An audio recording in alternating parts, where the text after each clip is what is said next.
Assalamu alaikum wa rahmatullahi wa barakatuh. Tungatandika twakoma. Even obwakwadde nga bwangu. Omanyi no Sheikh yali mugezi.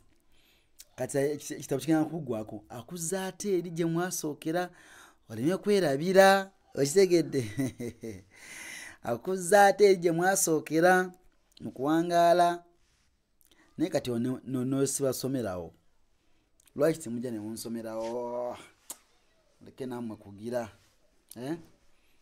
Mujje ontwasomawo dda. Okitegedde? Jyamu mu inbox yange onsomeremu insha Allah ta'ala ku 0784 165480.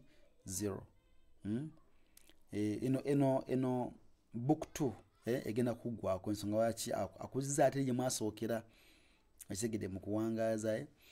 So kati jangu nsomeremu ndaba oba okyajjukira ebintu bino insha Allah tabaraka wa ta'ala. Nenga mbebaza okubeerawo nga mutuyambako ku kusomesa abasiraamu through support. Barakallahu fikum, jazakumullahu khairan fi dunya wal akhir. Bane musoma obusiraamu, omutabusome munange ogenda kukya nga tulina kuwolereza, naye bw'onosoma Qur'an egenda kuba shafi'an li ashabihi, muwolereza eri bananyiniyo mikwano gyayo. Kati gwebuzo oli mukwano gwa Qur'an. Kale 0784165480 ne 0703574535.